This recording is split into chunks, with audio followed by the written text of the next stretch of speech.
Hi all, welcome to Aris Historica. So ഇന്നത്തെ class pre historic India. Class 2 pre historic India, stone age. അപ്പോൾ stone age നമുക്ക് മെയിനായിട്ടും 4 classify ചെയ്യാം. ഒന്ന് Palaeolithic age, അതിൽ തന്നെ lower Palaeolithic, middle Palaeolithic, upper Palaeolithic. പിന്നെ Mesolithic age, Neolithic age, chalcolithic age. Okay, നമ്മൾ എന്തായാലും pre history, proto history, history ഈ 3 വാക്കുകൾ മനസ്സിലാക്കിയിരിക്കണം.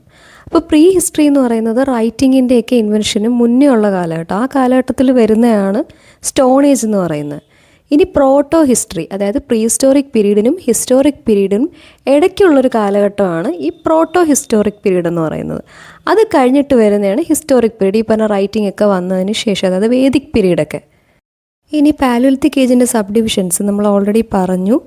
3 സബ് ഡിവിഷൻസ് ആണല്ലേ, lower Palaeolithic, middle Palaeolithic, upper Palaeolithic.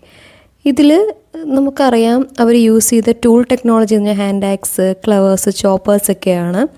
അപ്പോൾ ഇതിൽ ഏറ്റവും പ്രധാനമായിട്ട് ശ്രദ്ധിക്കേണ്ടത് മിഡിൽ പാലോലിത്തിക്കിൽ അവർ ടൂൾസ് ഡെവലപ്പ് ചെയ്യാൻ ഉപയോഗിച്ചൊരു ടെക്നിക്കാണ് ലെവലോയിസ് ടെക്നിക്ക്. വളരെ ഇമ്പോർട്ടൻറ്റ് ടേമാണ്, ഉറപ്പായിട്ടും ഇത് പഠിച്ചിരിക്കണം. പിന്നെ ലൈഫ് സ്റ്റൈൽ പറയുകയാണെന്നുണ്ടെങ്കിൽ നമുക്കറിയാം ഹണ്ടിങ്, ഫുഡ് ഗ്യാതറിംഗ് ആണ് ലൈഫ് സ്റ്റൈലിൻ്റെ ഭാഗമായിട്ട് വരുന്ന. അഗ്രികൾച്ചറോ പോട്രിയോ ഒന്നും തന്നെ ഇല്ല. പിന്നെ പ്രധാനപ്പെട്ട പാലോലിത്തിക് സൈറ്റുകളും നമ്മൾ പഠിച്ചിരിക്കണം. സ്വാൻ വാലി, അതിരംപക്കം, ഭിംബേത്ക, ഇതൊക്കെ ഏത് സ്റ്റേറ്റിലാണെന്ന്. ഇപ്പോൾ ഭിംബേത്ക മധ്യപ്രദേശ്, ദിദ്വാന രാജസ്ഥാൻ, നാഗാർജുനകൊണ്ട ആന്ധ്രാപ്രദേശ്. അപ്പോൾ ഇങ്ങനത്തെ ഇമ്പോർട്ടൻറ്റ് പാലോലിത്തിക് സൈറ്റുകളും നമ്മൾ പഠിച്ചിരിക്കണം. ഇനി അടുത്തത് മിസോലിത്തിക് ഏജ്. മിസോലിത്തിക് ഏജ് എന്ന് പറയുമ്പോൾ ഒരു ട്രാൻസിഷണൽ ഫേസ് ആണ്. പാലോലിത്തിക്കിൻ്റെയും നിയോലിത്തിക്കിൻ്റെയും ഇടയിൽ വരുന്നൊരു സ്റ്റേജാണത്. അപ്പോൾ ആ ഒരു സ്റ്റേജിൽ നമ്മൾ ഏറ്റവും പ്രധാനമായിട്ട് ഓർത്തിരിക്കേണ്ട ഒരു പോയിൻ്റാണ് മൈക്രോലിത്സ്. 1 to 5 സെൻറ്റിമീറ്റർ വരെ വരുന്ന മൈക്രോലിത്സ് ആയിട്ടുള്ള ചെറിയ tools.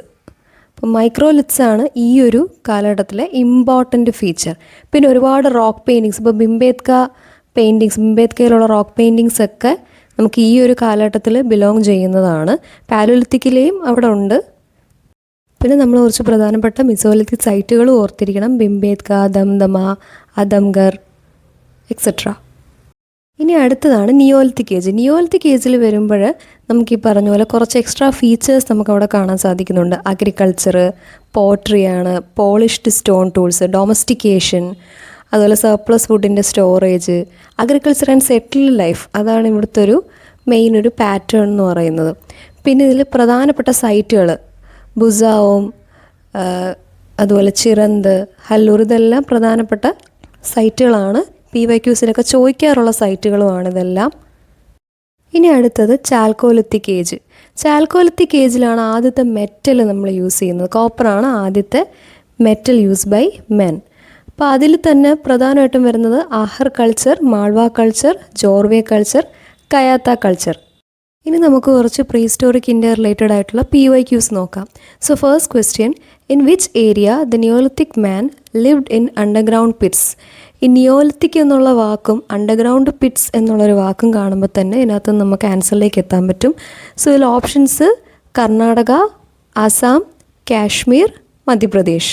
So answer is Kashmir. ബുർസാവുമാണ് answer. So Kashmir. Second question, which geologist unearthed the fossil of Homo erectus known as Narmade Narmadensis at Hathanora in 1982? So options നോക്കാം. Suresh Srivastava, Arun Sonakia, VS Wakankar, Manoranjan Ghosh.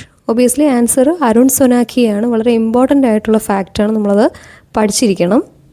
Coming to the third question, ഇത് 2019 December ഷിഫ്റ്റിൽ ചോദിച്ച question ആണ്. At which of the following sites human fossils have been found in situ along with palaeolithic tools?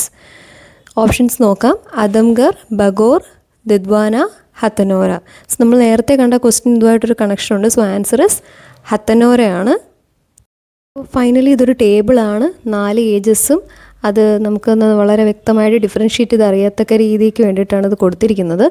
So ഇതിലിപ്പം നമ്മൾ നോക്കിക്കഴിഞ്ഞാൽ Palaeolithic ഏജിൽ നമ്മൾ ഉപയോഗിക്കുന്ന ടൂൾ ടെക്നോളജി അല്ല ചാൽക്കോലിത്തിക് ഏജിൽ നമ്മൾ കാണുന്നത്, അല്ലേ? അതുപോലെ നമുക്ക് ഞാൻ എടുത്ത് പറഞ്ഞു മിസോലിത്തിക് ഏജിൽ നമ്മൾ ഉപയോഗിക്കുന്ന മൈക്രോലിത്തിക് ടൂൾസാണ് നമുക്കവിടെ കാണാൻ പറ്റുന്നത്, അല്ലേ? അതേസമയം നമ്മൾ നിയോലിത്തിക് ഏജ് വരുമ്പോൾ കുറച്ചും കൂടി പോളിഷ്ഡ് ആയിട്ടുള്ള ടൂൾസ് ആയിരിക്കും നമുക്കവിടെ കാണാൻ പറ്റുന്നത്.